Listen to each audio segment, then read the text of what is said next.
విశాఖలో సినీ సెట్ తలపించే విధంగా ఎగ్జిబిషన్ ఏర్పాటు చేశారు.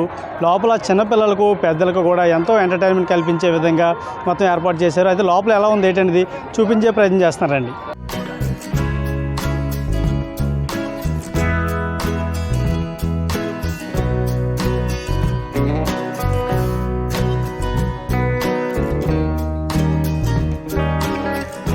మొట్టమొదటిసారిగా మన విశాఖ నగర సముద్ర తీరాన గల ఈ ఏయూ గ్రౌండ్స్లో బీచ్ ఒడ్డున ఉన్నటువంటి ఏయూ గ్రౌండ్స్లో మన ఏయూ కన్వెన్షన్ సెంటర్ పక్కన ఉన్నటువంటి గ్రౌండ్స్ ప్రాంగణంలో వైజాగ్ ఎక్స్పో మేము గత 30 సంవత్సరాలుగా ప్రతి సంవత్సరం ఈ సందర్భంలో అంటే మన క్రిస్మస్ హాలిడేస్ కానివ్వండి, అదేవిధంగా సంక్రాంతి హాలిడేస్ పురస్కరించుకొని ఈ ఎగ్జిబిషన్ చేయడం ఆనవాయితీ. దీంట్లో సుమారుగా 50కి పైగా స్టాల్స్ పెట్టడం జరిగింది. అదేవిధంగా ఈ ఎగ్జిబిషన్ నమూనా గేట్ని మనం ఏదైతే ఉందో దీన్ని ఒక కళాకారుల చేతి సుమారుగా 200 మంది కళాకారులు సుమారుగా నెల రోజుల పాటు శ్రమించి కొండపల్లి బొమ్మల్ని ప్రత్యేకంగా ఈ ఎగ్జిబిషన్ ముఖద్వారం ఆకర్షణగా పెట్టడం జరిగింది. ఈ కొండపల్లిలో భాగం అంటే కొండపల్లి అంటేనే బొమ్మలకి ప్రసిద్ధి.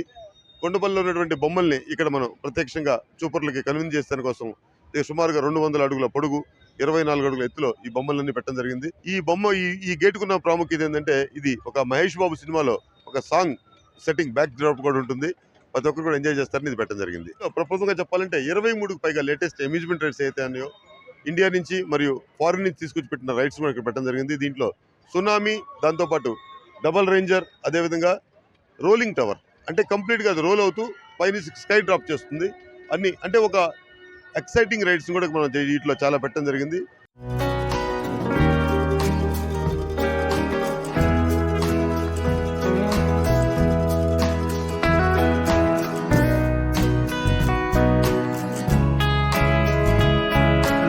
బాగుంది. ఎంట్రన్స్ ఫిష్ చాలా బాగుంది జలకన్యతో. అండ్ జైంట్ వీల్ అన్ని 150 రూపాయలు అంటే పర్లేదు, చాలా బాగుంది. ఎంట్రన్స్ చాలా బాగుంది, చెప్పాలంటే చాలా బాగుంది, మాటలు కూడా రావట్లేదు, అంత బాగుంది. చాలా అద్భుతంగా చాలా బాగుంది. చిన్నవాళ్ళు పెద్దవాళ్ళకి చాలా ఎంజాయబుల్గా ఉంది. సండేగా పండగ సీజన్ కాబట్టి ఇలాంటివి వింటే చాలా పిల్లలకి సరదాగా, పెద్దవాళ్ళకి ఎంజాయ్ చేయడానికి బాగుంటుంది.